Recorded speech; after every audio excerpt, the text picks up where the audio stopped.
আমি মনে করি কি আপনি ভাষাটা ঠিকভাবে বলেন। এই যে ভাষাটা ব্যবহার করলেন এটা ঠিক না। আগের যে প্রকল্প গেছিল সেই প্রকল্পে কোনো তারিখ ছিল না, কোনো সময় ছিল না, এবং সেই প্রকল্প যাচাই বাছাই হয় নাই।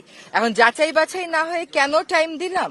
কারণ সরকার যখন একটা প্রকল্প সাবমিট করে সরকারকে বলতে হয় সে কবের মধ্যে কাজটা শুরু করতে চায়, যাতে অন্য যে দেশটা আছে যে সাহায্য দেবে সেও ওই ডেটটা মাথায় রেখেই কাজটা করে। কিন্তু এখন দেখা যাচ্ছে যে প্রকল্পটা অনেক বেশি জটিল হওয়ার কারণে তিনটা জিনিস এখানে দেখতে হবে: বন্যা নিয়ন্ত্রণ, নদী ভাঙন রোধ, একই সাথে সেচ দেওয়া। ফলে এইটা ফুল প্রুফ করার জন্য ওনারা একটু সময় নিচ্ছে।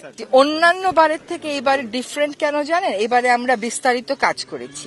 আমরা আপনাদের পর্যায়ে গণশুনানি করেছি, আমরা জাতীয় পর্যায়ে বিশেষজ্ঞদের মতামত নিয়েছি, তারপরে এটা চীন দেশে 5 জেলাতে, তারপরে এটা চীন দেশে পাঠানো হয়েছে এবং তারা এটা ফার্দার যাচাই বাছাই করছে। হ্যাঁ, আর চীন দেশের সাথে বাংলাদেশের সম্পর্কটা বন্ধুত্বপূর্ণ। বাংলাদেশের পররাষ্ট্রনীতির মূলটাই হচ্ছে যে সকলের সাথে বন্ধুত্ব। চীন যেহেতু আমাদের খুব দূরবর্তী প্রতিবেশী না, কিন্তু চীনের সাথেও আমাদের সম্পর্কটা ঘনিষ্ঠ, আর চীনের সাথেও কিন্তু আমরা নদী শেয়ার করি। এই সময় আপনারা দেখতে পাচ্ছেন যে একটা বড় হাসপাতাল করার জন্য তারা এগিয়ে এসছে। বাংলাদেশে অনেক রকমের স্বাস্থ্য সেবার ক্ষেত্রে, ইনফ্রাস্ট্রাকচারের ক্ষেত্রে, এমনকি এই যে তিস্তা প্রকল্পের ক্ষেত্রেও তারা এগিয়ে এসছে। তাদের প্রতি আমাদের একটা বিশেষ কৃতজ্ঞতা তো আমরা অবশ্যই জানাতে পারি। ভবিষ্যৎটা খুবই উজ্জ্বল, কারণ যেখানে কাজ তারা করছেন তারা তো আর ফেলে রাখেননি, কাজ আমরাও করেছি, রাজনৈতিক দলগুলো তাদের অঙ্গীকারে রেখেছে।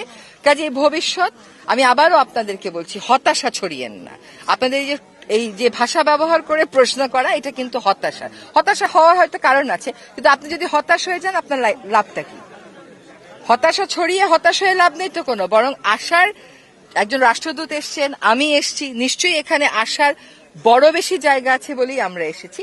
এখন একটা সমীক্ষা হয়ে আমরা যে টাকা দিলাম দেখা গেল কাজটা করতে গিয়ে তার চেয়ে বেশি টাকা লাগলো, তখন আমি চুক্তি স্বাক্ষর করে ফেললে তো এটা পরিবর্তন করা অনেক কষ্টের হয়ে যাবে।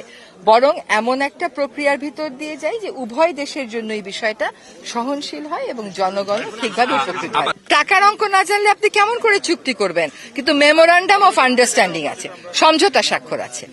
পানিবিহীন তিস্তায় পরিকল্পনা আসলে কিভাবে হবে? 1.5 বছর অন্তর্বর্তী সরকার পানির ন্যায্য হিস্যার জন্য ভারতের সাথে কি কোনো নোট ভার্বাল দিয়েছে, কোনো বোঝাপড়া করেছে?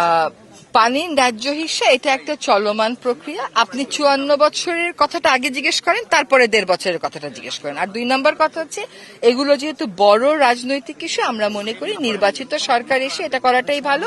নির্বাচিত সরকার এসে যেন তাদের আর অপেক্ষা করতে না হয়, সেই প্রস্তুতিটা আমরা গঙ্গার ক্ষেত্রে এবং তিস্তার ক্ষেত্রে উভয়ের ক্ষেত্রেই করে দিয়েছি।